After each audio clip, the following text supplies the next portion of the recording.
ఈరోజే చైత్ర ద్వాదశి, పైగా ఆదివారం. ఎంతో పవిత్రమైన విశేషమైన రోజు.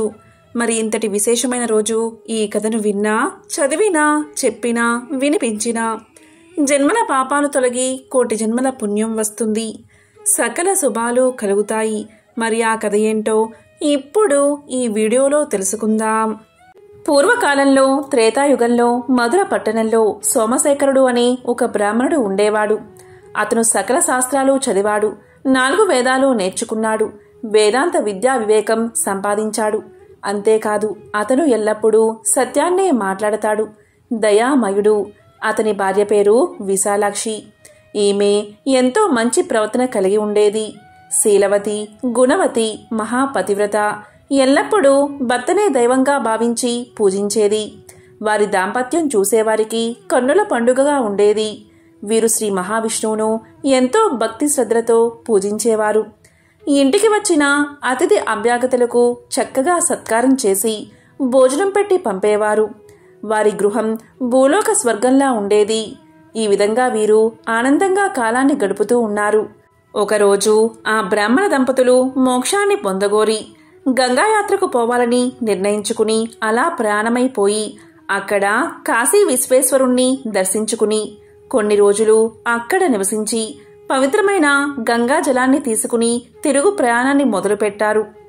ఆ దంపతులు తిరుగు ప్రయాణంలో వస్తూ ఉండగా మార్గమధ్యలో వారికి ఒక పురుషుడు కనిపించాడు. అతను ఒక పశ్చిమ దేశస్థుడు. అతని పేరు రత్నాకరుడు. వ్యాపార నిమిత్తమై సరుకులను ఎడ్ల బండిపై ఎక్కించుకుని పోతున్నాడు. అప్పుడు ఒక ఎద్దు అధిక బరువు వల్ల నడవలేక నిల్చుని ఉంది. అంతటా రత్నాకరుడు తన నౌకరుల్లో ఒకడైన కాలకల్పుణ్ణి చూసి ఎద్దును అదిలించమని హెచ్చరించాడు. అంతటా కాలకల్పుడు తన చేతిలో ఉన్న కర్రతో దాన్ని బలంగా కొట్టాడు. అప్పుడు ఆ ఎద్దు గింజుకుని తాళ్లు తెంపుకుని తన్ను కొట్టిన కాలకల్పుణ్ణి పొడిచింది. సూది మునలాగా ఉన్న దాని కొమ్ము కాలకల్పుడి డొక్కలో గుచ్చుకుని వెంటనే భూమి మీద పడి గిరగిలా తన్నుకుని మరణ వేదనతో కాలకల్పుడు అరుస్తున్నాడు. అలా అరుస్తున్న కాలకల్పుణ్ణి ఈ బ్రాహ్మణ దంపతులు చూశారు. వెంటనే సోమశేఖరుడు అతని బాధను చూడలేక అతని దగ్గరకు వెళ్లి తన కలశంలో ఉన్న గంగాజలం కొంత అతని నోట్లో పోసి ఇంతకు ముందు విష్ణు పూజకు ఉపయోగించిన తులసీ దళాన్ని అతనిపై వేశాడు. ఇక విష్ణునామాన్ని అతడికి వినపడేలా జపించసాగాడు. కొంతసేపటికి కాలకల్పుడు మరణించాడు. ఇక కాలకల్పుడి మరణానికి ఆ దంపతులు విచారించి ముందుకు సాగిపోయారు. వారు అలా కొంత దూరం పోయేసరికి మరొక భయంకర దృశ్యం వారికి కనిపించింది. అది ఏంటి అంటే వారి ఎదుట భీకర ఆకారాలతో కొందరు భటులు కనిపించారు. వారిలో కొందరికి కాళ్ళు పెరికి ఉన్నాయి, కొందరికి చేతులు తెగి ఉన్నాయి, కొందరికి ముక్కులు తెగి ఉన్నాయి. వారి ఆకారాలు భీకరంగా ఉన్నాయి. సోమశేఖరుడు భయపడక వారి దగ్గరకు వెళ్ళి, అయ్యా, మీరు ఎవరు? మీకు ఈ అవస్థ ఎలా కలిగింది? దీనికి కారణం ఎవరు? మీ చరిత్ర చెప్పండి అని కోరాడు. ఇక అందులో కొందరు బ్రాహ్మణుని చూసి ఇలా పలికారు, అయ్యా, మేము ఒకరి ప్రాణం తీయడానికి భూమి మీదకు వచ్చాం. అతను మహాపాపి, ఎన్నో పాపాలు చేశాడు. చివరకు నోరులేని ఒక ఎద్దును కర్రతో గట్టిగా కొట్టాడు. అతని పేరే కాలకల్పుడు. అతన్ని శిక్షించడానికి యమధర్మరాజు ఆజ్ఞను అనుసరించి అతన్ని తీసుకుపోతున్నాం. అలా తీసుకుపోతున్న మమ్మల్ని విష్ణుదూతలు అడ్డగించి అతన్ని మేమే తీసుకుపోతాము అని గర్జించారు.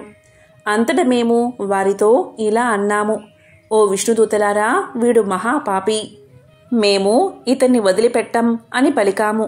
దానికి విష్ణుదూతలు, ఓ యమదూతలారా, వీడు ఏం పాపం చేశాడో చెప్పండి అని అడిగారు. దానికి మేము, వీడు చేసిన పాపాలు ఇవి అని చెప్పడానికి వీలుపడదు, కానీ వీడు అన్ని రకాల పాపాలు చేసిన మహాపాపి అని చెప్పాము. దానికి విష్ణుదూతలు ఇలా పలికారు, చేసి ఉండవచ్చు, కానీ ఇతన్ని మీరు ఎలా తీసుకుపోతారు అని అడిగారు. దానికి మేము, వీడు చేసిన పాపాలకి తగిన శిక్ష విధించడానికి మా ప్రభువు ఆజ్ఞ ప్రకారం తీసుకుని పోతున్నాము అని సమాధానం చెప్పాము. దానికి విష్ణుదూతలు, ఇతను ఒక్క పుణ్యకార్యమైనా చెయ్యలేదా అని అడిగారు. దానికి మేము చెయ్యలేదు అని సమాధానం చెప్పాం. దానికి విష్ణుదూతలు మాతో ఇలా అన్నారు, మీరు బాగా ఆలోచించండి. ఇతను చనిపోయే సమయంలో ఒక బ్రాహ్మణుడు ఇతని నోట్లో పవిత్రమైన గంగాజలం పోశాడు. తులసి దళాన్ని ఇతనిపై ఉంచాడు. అంతేకాదు, ఇతను వినేటట్లు శ్రీమన్నారాయణ్ణి ఉచ్చరించాడు. ఇదే అతను చేసుకున్న మిక్కిలి పుణ్యం. ఇంతకన్నా మించిన పుణ్యం మరేదీ లేదు. అందువల్ల మా ప్రభువైన విష్ణుమూర్తి ఇతన్ని విమానంపై ఎక్కించుకుని తీసుకురమ్మని మమ్మల్ని ఆజ్ఞాపించారు. అదిగో విమానం చూడండి, కాబట్టి మీరు ఇక పొండి అన్నారు. కాని మేము వారితో ఇలా పలికాము, ఇంత మాత్రానికే ఇతన్ని విడుస్తామా? ఇతన్ని తీసుకురమ్మని మా ప్రభువైన యమధర్మరాజు ఆజ్ఞాపించాడు. ఆ మాటలను మేము అతిక్రమించలేము అన్నాము. దానికి విష్ణుదూతలు, సరే అయితే యుద్ధానికి సిద్ధం కండి. మిమ్మల్ని ఓడించి శ్రీ మహావిష్ణువు యొక్క ఆజ్ఞను నెరవేరుస్తాము అని చెప్పారు. ఆ విధంగా వారికి మాకు భీకర యుద్ధం జరిగింది. కాని వారందరూ మహాసూరులు. అందువల్ల మా అందరినీ క్షణాల్లో ఓడించి మమ్మల్ని అంగవైకల్యులుగా చేసి అతన్ని పుష్పక విమానంపై ఎక్కించుకుని వైకుంఠానికి తీసుకుపోయారు. వారి వల్ల ఇలా దెబ్బలు తిన్నామని, ఇలా జరిగిందని సోమశేఖరుడికి వివరించి తిరిగి వారి లోకాలకు వెళ్లిపోయారు. వారు వెళ్లిపోయాక ఆ బ్రాహ్మణ దంపతులు ఇలా అనుకున్నారు, ఆహా, గంగాజలం ఎంత గొప్పది! ఒక మహాపాపిని పవిత్ర గంగాజలం పుణ్యాత్ముణ్ణి చేసింది కదా. ఎప్పుడో ఒకప్పుడు తాగినంత మాత్రానే సమస్త పాపాలు తొలగిపోతుంటే ఇంకా కలకాలం ఇక్కడే ఉండి గంగాస్నానాన్ని ఆచరించి గంగాజలాన్ని తాగుతూ ఉంటే ఇంకా ఎంతటి భాగ్యం కలుగుతుందో కదా అనుకుని ఇక అక్కడే స్థిర నివాసాన్ని ఏర్పాటు చేసుకుని నిత్యము గంగాస్నానం చేస్తూ కాశీ విశ్వేశ్వరుని పూజిస్తూ అతిథులను ఎప్పటిలాగే ఆదరిస్తూ మంచి జీవితాన్ని గడిపారు. చివరకు వారిద్దరూ మోక్షాన్ని పొందారు. కాబట్టి జన్మ అంటే ఆ బ్రాహ్మణ దంపతులు జీవించినట్లు జీవించాలి. గంగా స్నానం చేస్తూ గంగాజలాన్ని సేవించడం వల్ల సకల శుభాలు కలుగుతాయి. దానికి ఈ కథే ప్రత్యక్ష ఉదాహరణ. ఎంతో పవిత్రమైన విశేషమైన ఈ కథను విన్నా, చదివినా, చెప్పినా, వినిపించినా జన్మల పాపాలు తొలగి కోటి జన్మల పుణ్యం వస్తుంది. సకల శుభాలు కలుగుతాయి. అంబరీషోపాఖ్యానం. పూర్వం అంబరీషుడు అనే రాజు ఉండేవాడు. అతడు పరమ భాగవోత్తముడు, ద్వాదశి వ్రతప్రియుడు. అంబరీషుడు ప్రతి ద్వాదశి రోజు తప్పకుండా వ్రతాన్ని చేస్తూ ఉండేవాడు. ఒక ద్వాదశి నాడు ద్వాదశి గడియలు స్వల్పంగా ఉన్నాయి. అందువల్ల ఆ రోజు పెందలకడనే వ్రతాన్ని ముగించి బ్రాహ్మణ సమారాధన చెయ్యదలిచి సిద్ధంగా ఉన్నాడు. అదే సమయానికి అక్కడకు కోప స్వభావుడైన దూర్వాసుడు వచ్చాడు. అంబరీషుడు ఆ మున్ని గౌరవించి ద్వాదశి గడియల్లో పారాయణ చెయ్యాలి కాబట్టి త్వరగా స్నానానికి వెళ్లి రమ్మని కోరాడు. దూర్వాసుడు అందుకు అంగీకరించి సమీపంలో ఉన్న నదికి స్నానానికై వెళ్లాడు. అంబరీషుడు ఎంతసేపు వేచి ఉన్నా దూర్వాసుడు రాలేదు. ద్వాదశి గడియలు దాటిపోతున్నాయి. అందుచేత అంబరీషుడు తనలో తాను ఇలా అనుకున్నాడు, ఇంటికొచ్చిన దూర్వాసుణ్ణి భోజనానికి రమ్మన్నాను. ఆ ముని నదికి స్నానానికి వెళ్లి ఇంతవరకు రాలేదు. బ్రాహ్మణులకు ఆతిథ్యమిస్తానని మాట ఇచ్చి భోజనం పెట్టకపోవడం మహాపాపం. అది గృహస్థునకు ధర్మం కాదు. ఆయన వచ్చే వరకు ఆగితే ద్వాదశి గడియలు దాటిపోతాయి, వ్రత భంగం అవుతుంది. ఈ ముని మహా కోపస్వభావం కలవాడు. ఆయన రాకుండా నేను భోంచేస్తే నన్ను శపిస్తాడు. నాకేమీ తోచడం లేదు. బ్రాహ్మణ భోజనాన్ని అతిక్రమించరాదు. ద్వాదశి గడియలు మించిపోకూడదు. గడియలు దాటిపోయిన తర్వాత భోంచేస్తే హరిభక్తిని వదిలినవాడవుతాను. ఏకాదశి నాడు ఉన్న ఉపవాసం నిష్కలం అవుతుంది. ద్వాదశి విడిచి భోంచేస్తే భగవంతునకు భోజనం చేసిన దుర్వాసుడుకు కోపం వస్తుంది. అదీకాక ఈ నియమాన్ని నేను అతిక్రమిస్తే వెనుకటి జన్మయందు చేసిన పుణ్యం నశిస్తుంది. దానికి ప్రాయచిత్తం లేదు అని ఆలోచించి బ్రాహ్మణ శాపానికి భయం లేదు. ఆ భయాన్ని శ్రీ మహావిష్ణువే పోగొట్టగలడు. కాబట్టి నేను ద్వాదశి గడియల్లో భోజనం చేయడమే ఉత్తమం. అయినా పెద్దలతో ఆలోచించడం మంచిది అని సర్వజ్ఞులైన కొందరు పండితుల్ని పిలిచి వారితో ఇలా పలికాడు. ఓ పండిత శ్రేష్ఠులారా, నిన్నటి దినమున ఏకాదశి అవడం వల్ల నేను కటిక ఉపవాసం ఉన్నాను. ఈరోజు స్వల్పంగా మాత్రమే ద్వాదశి గడియలు ఉన్నాయి. ద్వాదశి గడియల్లోనే భోజనం చెయ్యాలి. ఇంతలో నా ఇంటికి దూర్వాస మహాముని వీచ్చేశారు. ఆ మహామునిని నేను భోజనానికి ఆహ్వానించాను. అందుకు ఆయన అంగీకరించి నదికి స్నానార్థమై వెళ్ళి ఇంతవరకు రాలేదు. ఇప్పుడు ద్వాదశి గడియలు దాటిపోతున్నాయి. బ్రాహ్మణుణ్ణి వదిలి ద్వాదశి గడియల్లో భోంచెయ్యవచ్చా, లేక వ్రతభంగాన్ని సమ్మతించి ముని వచ్చే వరకు వేచి ఉండాలా? ఈ రెండిటిలో ఏది ముఖ్యమైనదో తెలపండి అని కోరాడు. అంతటా ఆ ధర్మజ్ఞులైన పండితులు ధర్మశాస్త్రాలు పరిశోధించి విమర్శ ప్రతివిమర్శలు చేసుకుని దీర్ఘంగా ఆలోచించి ఇలా పలికారు. మహారాజా, సమస్త ప్రాణికోటిలా గర్భకుహ్రమందు జఠరాగ్ని రూపమున రహస్యంగా ఉన్న అగ్నిదేవుడు ఆకలిని పుట్టించి ప్రాణుడు భుజించిన చతుర్విధ అన్నమును పచనం గావించి దేహేంద్రియాదులకు శక్తిని ఇస్తున్నాడు. ప్రాణవాయువు సహాయంతో జఠరాగ్ని ప్రజ్వరిల్లుతుంది. అది చెలరేగిన క్షుద్బాధ దప్పిక కలుగుతుంది. ఆ తపము చల్లార్చాలి అంటే అన్నము నీరు పుచ్చుకుని శాంతపరచాలి. శరీరానికి శక్తి కలగజేసేవాడు అగ్నిదేవుడు. దేవతలందరికంటే అధికుడై దేవపూజ్యుడు అయ్యాడు. ఆ అగ్నిదేవుణ్ణి అందరూ సదా పూజించాలి. గృహస్థు ఇంటికి వచ్చిన అతిథి కడజాతివాడైనా భోజనం పెడతానని చెప్పి వానికి పెట్టకుండా తినరాదు. అందులోనూ వేదాంగ విద్యా విశారదుడు మహాతపస్సాలి సదాచార సంపన్నుడు అయిన దూర్వాస మహాముని భోజనానికి పిలిచి అతనికి పెట్టకుండా తాను భోంచేయడం వల్ల మహాపాపాలు కలుగుతాయి. అందువల్ల ఆయుక్షీణం కలుగుతుంది. దుర్వాసుడంతటి వాణ్ణి అవమానం చేస్తే పాపం సంప్రాప్తమవుతుంది అని విశదపరిచారు. అంబరీష, పూర్వజన్మలో కించిత్ పాప విశేషం వల్ల నీకీ అనర్థం వచ్చింది. నీ బుద్ధిచే దీర్ఘంగా ఆలోచించి నీకు ఎలా అనిపిస్తుందో అలాగే చెయ్యి. ఇక మాకు సెలవు ఇప్పించు అని పండితులు పలికారు.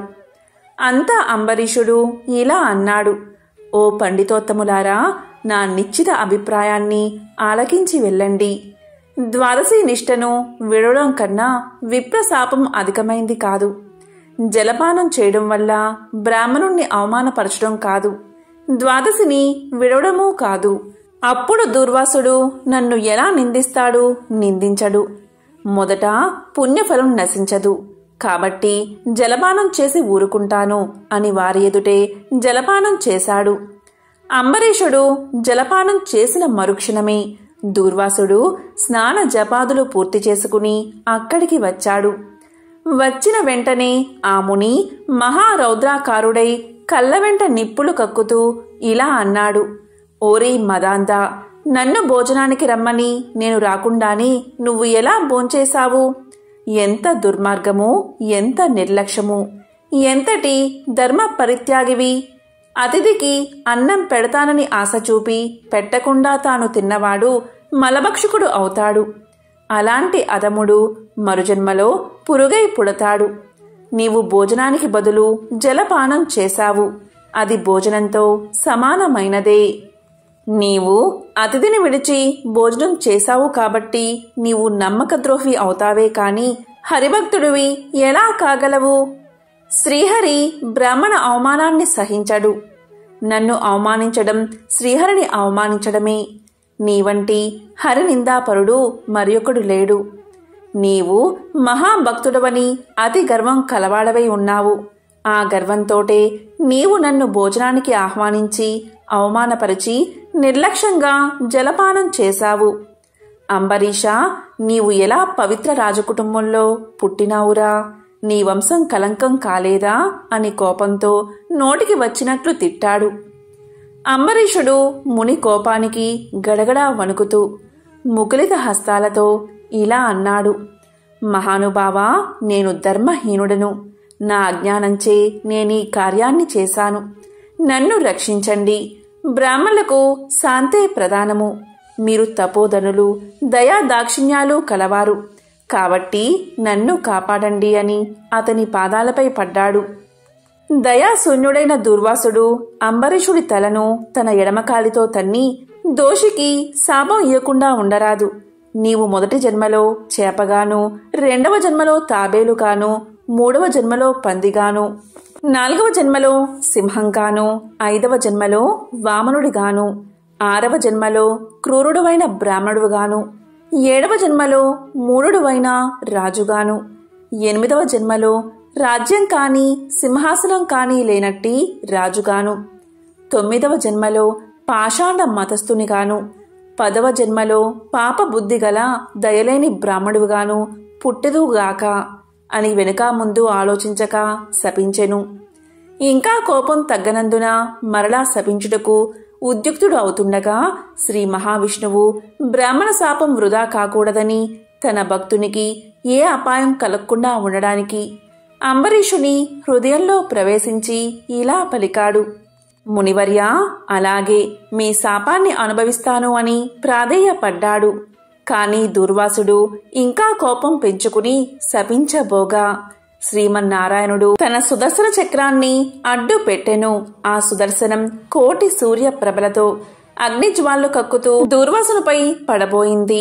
అంత దూర్వాసుడు ఆ చక్రం తనను మసిచేయనని తలంచి ప్రాణాలపై ఆశ కలిగి అక్కడ్నుండి బతుకు జీవుడా అని పరుగుపెట్టాడు. మహా తేజస్సుతో చక్రాయుధం దూర్వాసుని తరుముచూ ఉంది. దూర్వాసుడు తన్ను కాపాడమని భూలోకంలో ఉన్న మహాముళ్లను, దేవలోకానికి వెళ్లి దేవేంద్రుణ్ణి, బ్రహ్మలోకానికి వెళ్లి బ్రహ్మదేవుణ్ణి, కైలాసానికి వెళ్లి పరమేశ్వరుణ్ణి ఎంత ప్రార్థించినా వారు సైతం చక్రాయుధం బారి నుండి దుర్వాసుణ్ణి కాపాడలేకపోయారు. ఆ విధంగా ముక్కోపి అయిన దుర్వాసుడు భూలోకము, భువర్లోకము, పాతాళలోకము, సత్యలోకాలకు తిరిగి తిరిగి అన్ని లోకాల్లోనూ తన్ను రక్షించేవారు లేకపోవడం వల్ల వైకుంఠంలో ఉన్న మహావిష్ణువు దగ్గరకు వెళ్లి ఇలా పలికాడు. వాసుదేవ, జగన్నాథ, శరణాగత రక్షణ బిరుదాంకిత, రక్షించుము. నీ భక్తుడైన అంబరీషునకు కీడు చెయ్యదలిచిన నేను బ్రాహ్మణుణ్ణి కాను. ముక్కోపినై మహా అపరాధం చేశాను. నీవు బ్రాహ్మణ ప్రియుడవు. బ్రాహ్మణుడైన భృగు మహర్షి నీ యురంపై తన్నినను సహించావు. ఆ కాలిగుర్తు నేటికిని నీ వక్షస్థలమందున్నది. ప్రశాంత మనస్కుడివై అతన్ని రక్షించినట్లే కోపంతో నీ భక్తునికి శాపమిచ్చినా నన్ను కూడా రక్షించుము. శ్రీహరి, నీ చక్రాయుధం నన్ను చంపవస్తున్నది అని దూర్వాసుడు శ్రీమన్నారాయణుణ్ణి పరిపరి విధాలా ప్రార్థించాడు. ఆ విధంగా దూర్వాసుడు అహంకారాన్ని వదిలి తనను ప్రార్థించడం చూసి శ్రీహరి చిరునవ్వు నవ్వి, దూర్వాస, నీ మాటలు యథార్థాలు. నీ వంటి తపోధనులు నాకు అత్యంత ప్రియులు. నీవు బ్రాహ్మణ రూపమున పుట్టిన రుద్రుడవు. నిన్ను చూసిన వారు 3 లోకాలయందు భయపడకుండా ఉంటారా? నేను త్రికరణులచే బ్రాహ్మణులకు మాత్రం ఎట్టి హింస కలిగించను. ప్రతి యుగమందున గో, దేవ, బ్రాహ్మణ, సాధు జనులకు సంభవించే ఆపదలను పోగొట్టడానికి ఆయా పరిస్థితులకు తగిన రూపాలు ధరించి దుష్ట శిక్షణ, శిష్ట రక్షణ చేస్తాను. నీవు అకారణంగా అంబరీషుణ్ణి శపించావు. నేను శత్రువుకైనను మనోవాకాయాలందు కూడా కీడు తలపెట్టను. ఈ ప్రపంచమందు కల ప్రాణి సమూహము నా రూపంగానే చూస్తాను. అంబరీషుడు ధర్మయుక్తంగా ప్రజాపాలన చేస్తూ ఉన్నాడు. కాని అటువంటి నా భక్తుణ్ణి నీవు అనేక విధాలా దూషించావు. నీ ఎడమ పాదంతో తన్నావు. అతని ఇంటికి నీవు అతిథివై వచ్చి కూడా నేను వేలకు రాని ఎడలా 12 గడియలు దాటకుండా భుజించమని అంబరీషుడుకు చెప్పలేకపోయావు. అతడు వ్రతభంగానికి భయపడి నీ రాకకై చూసి చూసి జలపానం మాత్రమే చేశాడు. అంతకంటే అతడు అపరాధం ఏమి చేశాడు? చాతుర్వర్ణాల వారికి భోజన నిషిద్ధ దినాలయందు కూడా జలపానం దాహ శాంతికి పవిత్రతకు చెయ్యదగిందే కదా. జలపానం చేసినంత మాత్రమున నా భక్తుణ్ణి దూషించి శపించావు. అతడు వ్రతభంగానికి భయపడి జలపానం చేసినాడు కాని నిన్ను అవమానించుటకు చెయ్యలేదే. నీవు మండిపడుతున్నా బతిమాలి నిన్ను శాంతింప చేయడానికే చూశాడు. ఎంత బ్రతిమాలినా నీవు శాంతించనందున నన్ను శరణు వేడుకున్నాడు. నేనప్పుడు రాజు హృదయంలో ప్రవేశించాను. నీ శాపఫలము 10 జన్మల్లో అనుభవిస్తాను అని పలికిన వాడిని నేనే. అతడు నీ వల్ల భయంచే నన్ను శరణు వేడాడు. కాని తన దేహం తాను తెలుసుకునే స్థితిలో లేడు. నీ శాపాన్ని అతడు వినలేదు. అంబరీషుడు నా భక్త కోటిలో శ్రేష్ఠుడు, నిరపరాధి, దయాశాలి, ధర్మ తత్పరుడు. అటువంటి వాడిని అకారణంగా దూషించావు. అతన్ని నిష్కారణంగా శపించావు. విచారించకు. ఆ శాపాన్ని లోకోపకారానికై నేనే అనుభవిస్తాను.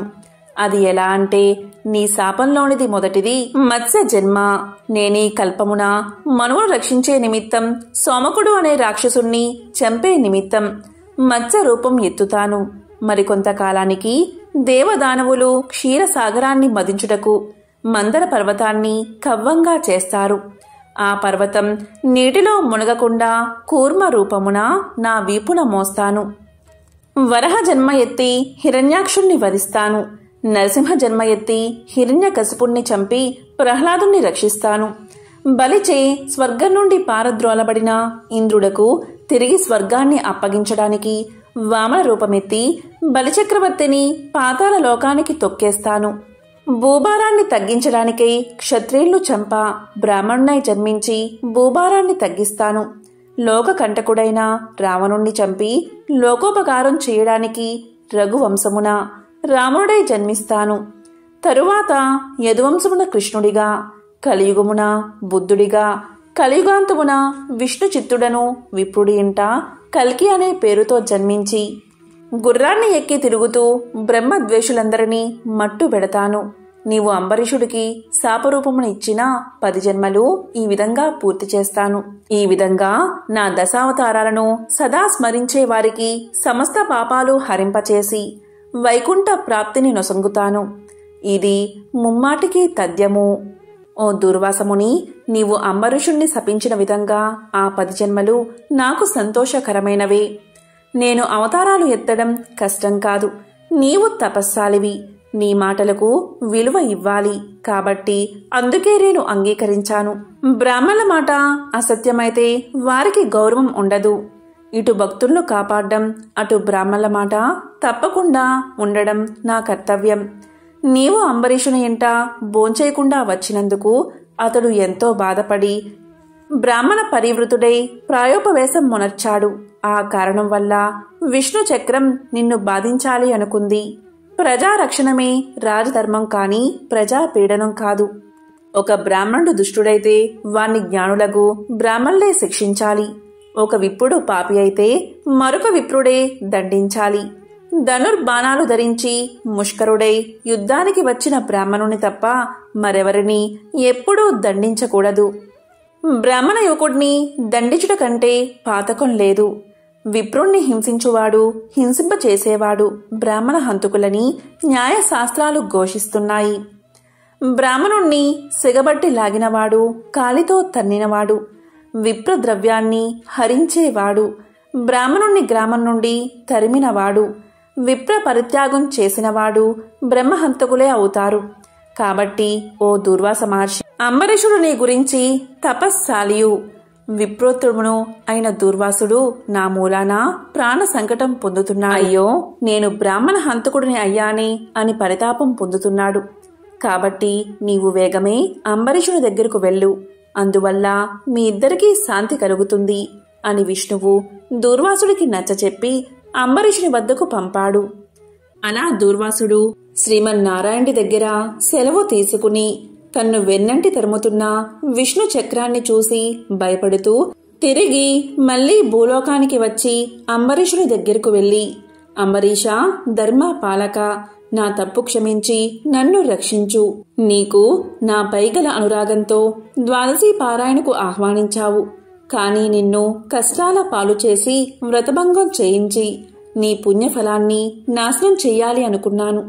కాని నా దుర్బుద్ధి నన్నే వెంటాడి నా ప్రాణాలు తీయడానికి సిద్ధమైనది.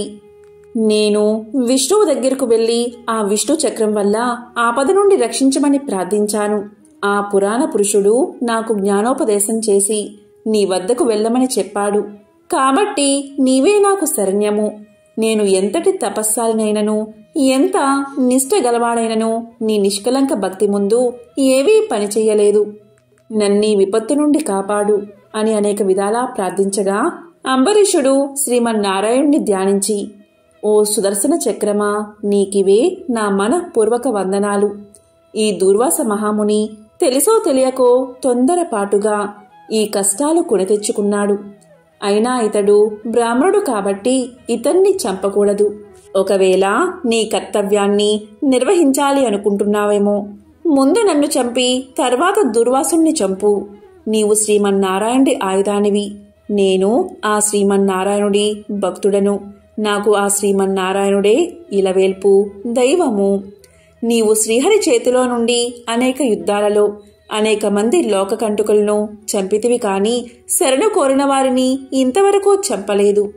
అందువల్లే ఈ దుర్వాసుడు ముల్లోకాలు తిరిగినా ఇతన్ని వెంటాడుతూనే ఉన్నావు, కాని చంపడం లేదు. దేవా, సురాసురాది భూతకోటి అన్నియు ఒక్కటిగా ఏకమైనను నిన్నేమీ చెయ్యజాలవు. నీ శక్తికి ఏ విధమైన అడ్డూ లేదు. ఈ విషయం లోకమంతటికీ తెలుసును.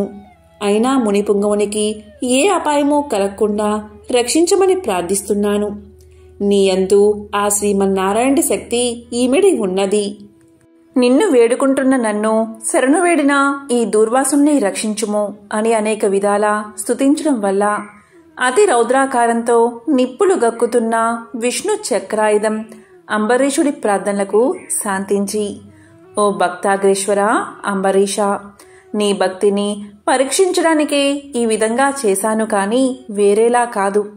అత్యంత దుర్మార్గులు మహాపరాక్రమవంతులైన మధు కైటబులను దేవతలందరూ ఏకమై కూడా చంపజాలని మూర్ఖులను నేను దునుమాడ్డం నీకు తెలుసు కదా. ఈ లోకంలో దుష్ట శిక్షణ శిష్ట రక్షణకై శ్రీహరి నన్ను వినియోగించి ముల్లోకాల యందు ధర్మాన్ని స్థాపిస్తూ ఉంటాడు.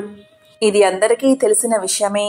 ముక్కోపి అయిన దూర్వాసుడు నీపై పగబూని నీ వ్రతాన్ని నాశనం చేసి నానా ఇక్కట్లు పెట్టాలి అని కన్ను ఎర్రజేసి నీ మీద చూపిన రౌద్రాన్ని నేను తిలకించాను. నిరపరాధివగు నిన్ను రక్షించి ఈ ముని గర్వం అణచాలని తరుముతున్నాను. ఇతడు కూడా సామాన్యుడు కాదు. ఇతను రుద్రాంశ సంభూతుడు, బ్రహ్మ తేజస్సు కలవాడు, మహా తపస్సాలి. రుద్రతేజము భూలోక వాసులందరినీ చంపగలదు, కాని శక్తిలో నాకంటే ఎక్కువేమీ కాదు. సృష్టికర్త అయిన బ్రహ్మ తేజస్సు కంటే, కైలాసపతియగు మహేశ్వరుని తేజస్సు కంటే ఎక్కువైన శ్రీహరి తేజస్సుతో నిండి ఉన్న నాతో రుద్ర తేజస్సు గల దూర్వాసుడు కాని, క్షత్రియ తేజస్సు గల నీవు కాని తులతూగరు. నన్ను ఎదుర్కోలేరు. తనకన్నా ఎదుటివాడు బలవంతుడై ఉన్నప్పుడు అతనితో సంధి చేసుకోవడం ఉత్తమం. ఈ నీతిని ఆచరించేవారు ఎటువంటి విపత్తుల నుండైనా తప్పించుకోగలరు. ఇంతవరకు జరిగిందంతా విస్మరించి శరణార్థే వచ్చిన ఆ దూర్వాసుని గౌరవించి నీ ధర్మం నీవు నిర్వహించు అని చక్రాయుధం పలికింది. అంబరీషుడు ఆ మాటలు విని, నేను దేవ, గో, బ్రాహ్మణాదుల యందు స్త్రీల యందు గౌరవం కలవాడిని. నా రాజ్యంలో సర్వజనులు సుఖంగా ఉండాలి అనే అభిలాష కలవాడిని. శరణు కోరిన ఈ దుర్వాసుని నన్ను కరుణించి రక్షించు. వేల కొలది అగ్నిదేవతలు, కోట్ల కొలది సూర్యమండలాలు ఏకమైన నీ శక్తికి తేజస్సుకి సాటిరావు. నీవు అలాంటి తేజోరాశివి. మహావిష్ణువు లోక నిందితులపై, లోక కంటకులపై, దేవ, గో, బ్రాహ్మణ హింసాపరులపై నిన్ను ప్రయోగించి వారిని శిక్షించి తన కుక్షియందున్న 14 లోకాలను కంటికి రెప్పవలే కాపాడుతున్నాడు. కాబట్టి నీకు ఇవే నా మనఃపూర్వక నమస్కృతులు అని పలికి చక్రాయుధపు పాదాలపై పడ్డాడు అంబరీషుడు. అంతట సుదర్శన చక్రం అంబరీషుణ్ణి లేవదీసి గాఢాలింగనమర్చి, అంబరీష, నీ నిష్కలంక భక్తికి మెచ్చాను. విష్ణు స్తోత్రం 3 కాలాలయందు ఎవరు పఠిస్తారో, ఎవరు దాన ధర్మాలతో పుణ్యఫలమును వృద్ధి చేసుకుంటారో, ఎవరు పరులను హింసించక, పరధనములకు ఆశపడక, పరస్త్రీలను చెరబెట్టక, గోహత్య, బ్రాహ్మణ హత్య, శిశు హత్యాది మహాపాతకాలు చెయ్యకుందరో అట్టివారి కష్టాలు నశించి ఇహమందు పరమందు సర్వ సౌఖ్యాలతో తులతూగుతారు. కాబట్టి నిన్ను దుర్వాసుని రక్షిస్తున్నాను. నీ ద్వాదశి వ్రత ప్రభావం చాలా గొప్పది. నీ పుణ్యఫలం ముందు ఈ మునిపుంగువుని తపశ్శక్తి పనిచేయలేదు అని చెప్పి అతన్ని ఆశీర్వదించి సుదర్శన చక్రం అదృశ్యమైపోయింది. ఆ తర్వాత అంబరీషుడు దుర్వాసుని పాదాలపై పడి దండ ప్రణామాలు ఆచరించి పాదాలు కడిగి ఆ కడిగిన నీళ్లను తన శిరస్సుపై చల్లుకుని, ఓ మునిశ్రేష్ఠ, నేను సంసార మార్గమందున్న ఒక సామాన్య గృహస్థుడను. నా శక్తి కొలది నేను శ్రీమన్నారాయణ్ణి సేవిస్తాను. ద్వాదశి వ్రతం చేసుకుంటూ ప్రజలకు ఎట్టి కీడు రాకుండా ధర్మవత్తుండై రాజ్యం ఏలుతున్నాను. నా వల్ల మీకు సంభవించిన కష్టానికి నన్ను మన్నించండి. మీ ఎడల నాకు అమితమైన అనురాగం ఉండడం చేతనే తమకు ఆతిథ్యం ఇవ్వాలని ఆహ్వానించాను. కాబట్టి నా ఆతిథ్యాన్ని స్వీకరించి నన్ను నా వంశాన్ని పావనం చేసి కృతార్థుణ్ణి చెయ్యండి. మీరు దయార్థ హృదయులు.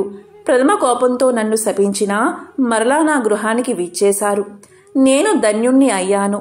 మీ రాక వల్ల శ్రీ మహావిష్ణువు యొక్క సుదర్శనాన్ని చూసే భాగ్యం నాకు కలిగినది. అందువల్ల నేను మీ ఉపకారాన్ని మరవలేకున్నాను. మహానుభావా, నా మనస్సు సంతోషంచే మిమ్మల్ని ఎలా స్తుతించాలో నా నోట పలుకులు రాకున్నవి. నా కళ్ళ వెంట వచ్చు ఆనంద బాష్పాలతో తమ పాదాలు కడుగుతున్నాను. తమకు ఎంత సేవ చేసిననో ఇంకా రుణపడి ఉంటాను. కాబట్టి ఓ పుణ్యపురుష, నాకు మరలా నరజన్మ రాకుండా ఉండేటట్లు సదా మీ బోటి మునిశ్రేష్ఠుల యందు ఆ శ్రీమన్నారాయణుడి యందు మనస్సు కలవాడనై ఉండేటట్లు నన్ను ఆశీర్వదించండి అని ప్రార్థించి సహపంక్తి భోజనానికి దయచేయమని ఆహ్వానించాడు. ఈ విధంగా తన పాదాలపై పడి ప్రార్థిస్తున్న అంబరీషుణ్ణి ఆశీర్వదించి ఇలా పలికాడు దూర్వాసుడు. రాజా, ఎవరు ఎదుటివారి బాధన నివారణ గావించి ప్రాణాలు కాపాడతారు, ఎవరు శత్రువులకైనా శక్తి కొలది ఉపకారం చేస్తారు, అలాంటి వారు తండ్రితో సమానమని ధర్మశాస్త్రాలు తెలియజేస్తున్నాయి. నీవు నాకు ఇష్టుడవు, తండ్రితో సమానువు అయ్యావు. నేను నీకు నమస్కారం చేస్తే నాకంటే చిన్నవాడు అవడం వల్ల నీకు ఆయుక్షీణం కలుగుతుంది. అందుచేత నీకు నమస్కారం చేయడం లేదు. నీవు కోరిన ఈ స్వల్ప కోరికను తప్పకుండా నెరవేరుస్తాను. పవిత్ర ఏకాదశి వ్రతనిష్ఠుడవగు నీకు మనస్తాపాన్ని కలగజేసినందుకు వెంటనే నేను తగిన ప్రాయశ్చిత్తాన్ని అనుభవించాను. నాకు సంభవించిన విపత్తును తొలగించుటకు నీవే దిక్కయ్యావు. నీతో భోజనం చేయడం నా భాగ్యం కాక మరొకటి అవుతుందా అని దూర్వాస మహాముని పలికి అంబరీషుని అభిష్టం ప్రకారం పంచభక్ష పరమాన్నాలతో సంతృప్తిగా విందు ఆరగించి అతని భక్తికి కడంగుడు ప్రశంసించి అంబరీషుణ్ణి దీవించి సెలవు తీసుకుని తన ఆశ్రమానికి వెళ్లిపోయాడు. ఈ వృత్తాంతమంతయు కార్తీక శుద్ధ ద్వాదశి రోజున జరిగినది. ఎంతో పవిత్రమైన విశేషమైన ఈ కథలను విన్నా, చదివినా, చెప్పినా సకల శుభాలు కలుగుతాయి. ఓం నమో నారాయణాయ.